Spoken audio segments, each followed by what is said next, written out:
Hello అండి, అందరికీ నమస్తే. ఎలా ఉన్నారు? అందరూ బాగున్నారా? నేనైతే చాలా బాగున్నాను. మీరు కూడా బాగున్నారని మనస్ఫూర్తిగా కోరుకుంటున్నాను. Welcome to my channel Sri Suma, మీ తెలుగు అమ్మాయి. నేను సుమ.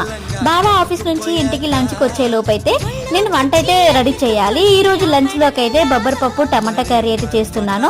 బాబా 1కి అయితే లంచ్కి ఇంటికి వస్తాడు. ఒక 20 మినిట్స్లో ఫుడ్ అయితే తినేసి మళ్ళీ ఆఫీస్కి అయితే వెళ్ళిపోతాడు. ఇంకా నేను అందుకే 12కి లంచ్ అనేది ప్రిపేర్ చేయడం స్టార్ట్ చేసిన. హాఫ్ అన్ అవర్లో నాకు వంట అయితే పూర్తయిపోవాలి. అందుకే ఇలా ఫాస్ట్గా అయితే వంట చేస్తున్నా. అలాగే వంట చేస్తూ సింక్లో కొన్ని బౌల్ అయితే ఉన్నాయి, అవి కూడా క్లీన్ చేసుకుంటున్నా. ఈలోపు బావ లంచ్కి అయితే ఇంటికి వచ్చేసాడు. ఇలా పడి నవ్వుతుంది ఏంటి అనుకుంటున్నారా? ఏదో మూవీ అండి, నేమ్ అయితే నాకు అంత గుర్తులేదు. సిలిండర్ ద బాటిల్ అని చెప్పి వాడంటే సురేందర్ ద బాటిల్ అని అంటాడు. మీకు నేమ్ అయితే ఐడియా ఉంటే నాకు కామెంట్ చేయండి. అదే కామెడీ చూస్తున్నాం మేము. అందులో బ్రహ్మానందం గారు కూడా ఉంటారు. నాకు నేమ్ అయితే అసలు ఐడియా రావట్లేదు. చాలా కామెడీగా ఉంటుంది. సిలిండర్ ద బాటిల్ అని చెప్పి అని రమ్మంటే సురేందర్ ద బాటిల్ అని అంటాడు. అదే నవ్వుతున్నాం.